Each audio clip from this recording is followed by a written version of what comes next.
Not to be confused with Rachel Ray. This is Audrey Lane and Carol Faye, the Lefse ladies. And we are making Thelma's Lefse today. And for future generations, we're going to do it so you can clearly see how to do it. What we have here is 8 pounds of boiled rice potatoes with whipped cream and salt and butter or Crisco according to the directions, and it's been in the refrigerator overnight, and it was riced this morning and it's ready to go. So now what we do is we take, according to the recipe, 3 cups of the potatoes and mix with about a cup of flour, and that kind of depends how moist the potatoes are as we go along. If we find we need to add a little more than a cup or a little less than a cup, we fluctuate. 3 cups of potatoes. Kind of, you know, get a good cup and then dump it in there. 2, and this is 3, okay. 3 cups. Then you take, how much? 1 cup. 1 cup of flour, roughly 1 cup of flour, and put in there.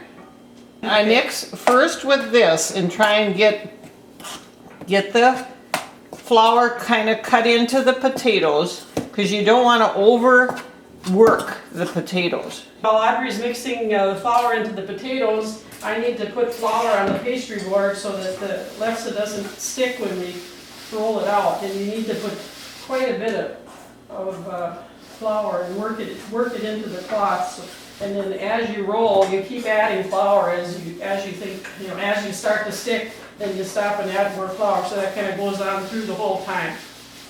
Okay. So now we've got that somewhat put together. Now just take your hands and kind of work the flour in. So you get a nice little log kind of.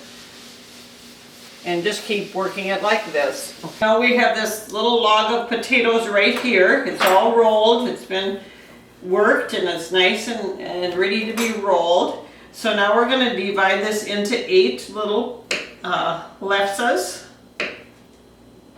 So they're all the same size.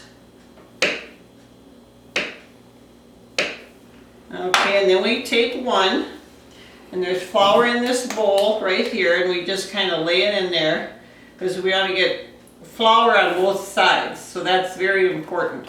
And then you just kind of press it together and get it ready to lay on the... Okay, so now we're going to start rolling, and we roll, you keep changing your direction of rolling. You flip it a lot because you don't want it to get sticky on the board. And before this, we floured the board, so the board is all floured. And then you don't press real hard. You more or less roll.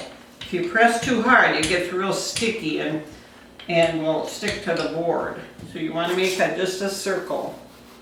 You got to have a sharp lefse stick with a nice point right there. Sometimes you have to kind of go in right here and kind of get it out like that, and then go, in case it's stuck, then you can just kind of work your way under it so it doesn't get any holes. Another comment on the lefse stick: if you buy a lefse stick, they usually aren't flat enough on the end. You have to take a knife and kind of whittle them down and make them really, really narrow. Especially, yeah, it's ready. And then you lift it up and you lay it down like this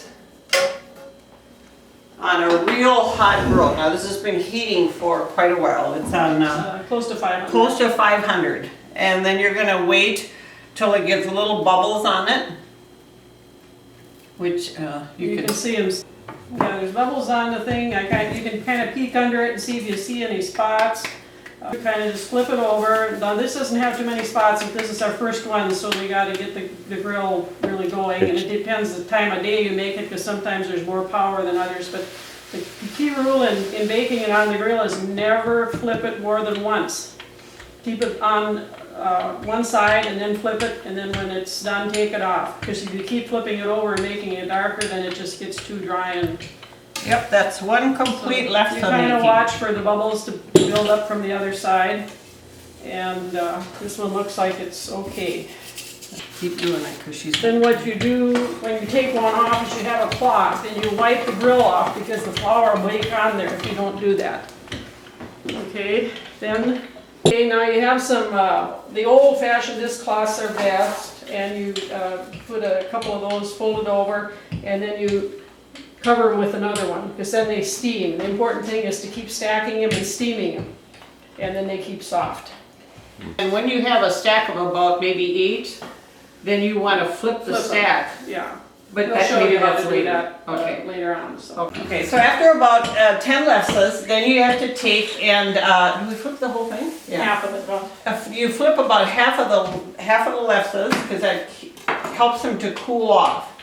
Okay, so you just flip them over, and then they'll steam better. But you always want to keep, you know, a couple layers of dishcloths on them. Now we've acquired another helper in our apprentice. This is Linda, and she's learning. I'm learning and burning. Okay. Burning, huh? Okay. And this is the complete. Oh no, it's not done yet. There'll be another segment. Okay, now it's time for quality control. We want to do a test to make sure that things are going well. So you need to use, we like real butter, Oh, you can. but you can also use margarine or whatever. The butter is melting too well, but we have to do some testing. Another thing you can do besides buttering it is put sugar on it. Now, Carol Fay and Audrey Lane really don't promote sugar, but we know there are people who put sugar on it, and it is allowed. Linda Kay uses sugar. Linda Kay uses sugar. It's a quality control test time now, so we'll be shutting down to do our quality control. Oh, I can't wait to test this. Quality control. Quality control. Mom would have loved It was it. excellent. Mom would like She it. would be so proud of her daughter. Yeah. Okay, we've got quite a nice stack of the Lefse now, and it's been flipped several times and steamed itself, but now you want to kind of help it cool, so you need to take some of them away and take them over to a different area. About half the stack. Half the stack, and then just, I put them over here on new clean towels, and then just cover them up like they were before, and then they slowly cool and steam at the same time. So after you get the big stack, just move them over to a second area. When you see your kids. Okay, we're taking a little break now. We're about halfway through our project, and we're, in spite of having a lot of quality control tests, we're going to have a little lunch. And what we do, because we think we need some protein at this point, we always have a little ham that we wrap in Lefse, because otherwise we're afraid we'll kind of go into a Lefse coma from too many carbohydrates. So anyway, we're going to have a little snack right now, and it isn't really the Norwegian custom to wrap ham in the Lefse, but we've kind of just done that on our own. And then this is sugar. This is not for the Norwegian purists, but there are some people with a little sweet in them that gotta have sugar. So you can't offer that at this point.